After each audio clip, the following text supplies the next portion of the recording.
हंसते अब पढ़ाई देखिए। तो बात करते हैं इनक्वालिटी की। उत्पादन ज्यादा हो, लागत कम से कम लगे। लागत कम लगेगी जब हमारा पौधा रोग और कीट से ग्रसित नहीं होगा। दो बातें, तो रोग और कीट से ग्रसित होगा कि नहीं होगा, ये तो मौसम पे डिपेंड करता है, वैरायटी पे डिपेंड करता है, और मिट्टी के स्वास्थ्य पे डिपेंड करता है। हम अब ये काम कर सकते हैं, बहुत छोटा सा काम।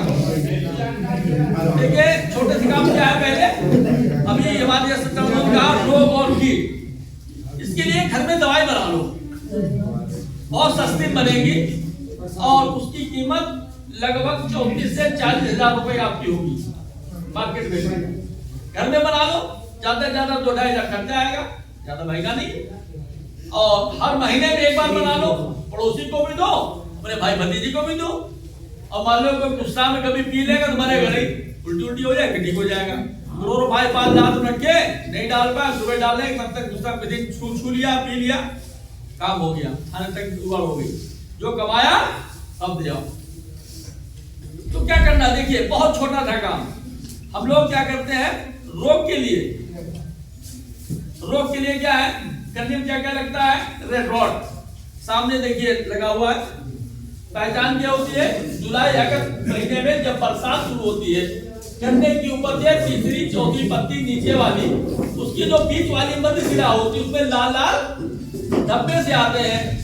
उसके बाद में पूरा पौधा संक्रमित होता है। फाड़ोगे सीधे लंबवत, गूदा उसका हल्का भूरे रंग का डार्क भी हो जाएगा, बाद में सूखोगे छिलके जैसी महक आएगी, और वो क्या है, रेड रॉड, गन्ने का लाल सड़न रोग, ये इसकी पहचान है।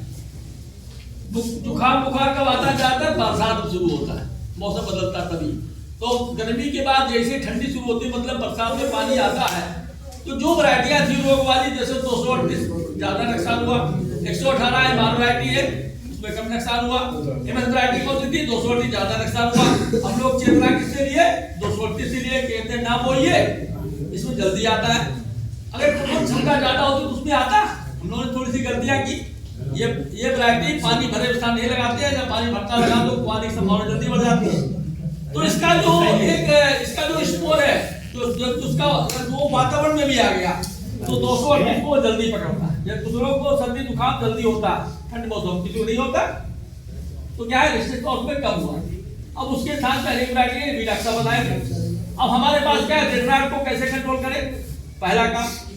उसके बाद बिल्ट एक आता है, बिल्ट में क्या होता है, गन्ने के लंबवत फाड़ो, अंदर गन्ना पोंगल हो जाता है, तोड़ोगे, रेड में क्या है, 20 सेकंड से अलग हो जाएगा। और बिल्ट में क्या है, कुछ बोलेगा इसे और टूटेगा, क्यों, पोंगल अंदर है। उसका जो पिथ है वो, जिससे क्या कहते हैं, नीचे का जो प्लांट न्यूट्रिएंट हो जाता है, वो जाने की रास्ता बंद हो जाती है, पौधा हमारा। फिर उसके बाद जैसे और आता है जीएसटी वगैरह, ग्रासी चूट वगैरह, पत्तियां जो है हल्की सफेद पीली पड़ जाती है, झाड़ से बन जाती है, गन्ने नहीं बनते, उसके बाद में बेकार जाता है। अनेक प्रकार वो होते हैं। उसके बाद अनेक हैं, जैसे गन्ने के आंखें जम जाती हैं, ये सब रोग ही रोग है। ये होता है क्यों, रोग कम कुछ कारण होगा। अब रोग की बात करें, रोग के लिए 3 तत्व मुख्य रूप से जिम्मेदार होते हैं। ये सलाह जो बंद कर दिया, बाहर करें वहां। पहला क्या होता है, कापर आपकी मिट्टी में 10 ग्राम मिट्टी, हम चुटकी उठाए 10 ग्राम मिट्टी होती है, उसमें 0.4 मिलीग्राम से ज्यादा अगर है तो रोग आने की संभावना कम हो जाती है। अगर 0.2 के नीचे चला गया तो रोग आने की संभावना फफूंदी वाली बढ़ जाएगी।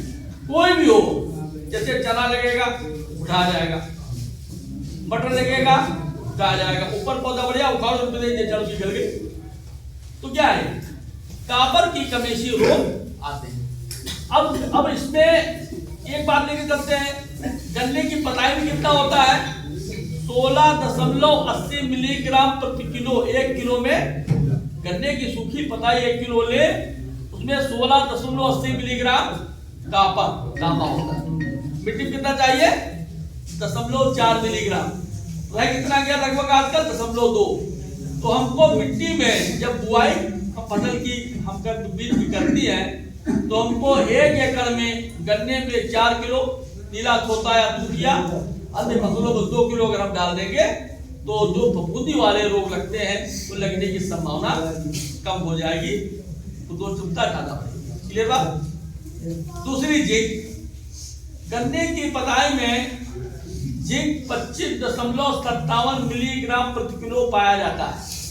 हम गन्ने की पताई जला दें तो जिंक की भी कमी होगी और कॉपर की भी कमी होगी।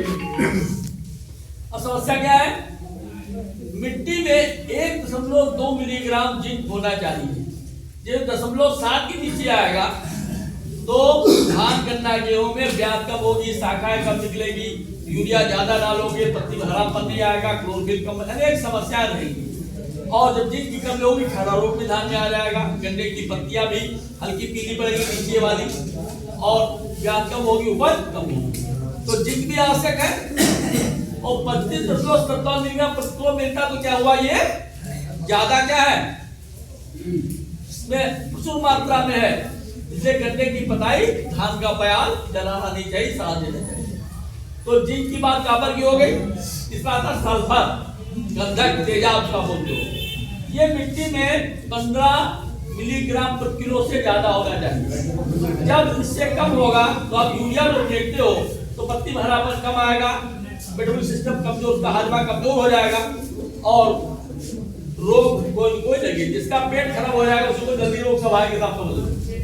अगर गन्ने में सल्फर कम होगा तो रोग बढ़ेगी। अब तीनों तत्व की पूर्ति क्या करें, वही ये 10 कुंटल में 1 किलो 120 ग्राम आपका सल्फर पाया जाता है।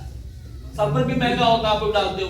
तो ये 3 तत्व अगर हम गन्ने में दे दें तो रोग लगने की संभावना कम से कम हो जाएगी। क्लियर बात। अब जब गन्ने की हम बुआई के लिए खेत तैयार करते हैं, पहली जुताई क्या होती है, हल्दी होती है, दूसरी जुताई एरो होती है। जब तीसरी जुताई या चौथी जुताई खेत के अनुसार दोमट मिट्टी, बलुआ मिट्टी जैसी हो, बढ़िया हो, खेत की जब आखिरी जुताई करने जा रहे हैं तो रोग के लिए हमको क्या करना है, पहला काम यह है कि हम मिट्टी में खाद कितनी मात्रा में डालें, लिख लें फटाफट। 1 एकड़ गन्ना बोने के लिए यहाँ की मिट्टी के परीक्षण के आधार पे यहाँ का जो 1.6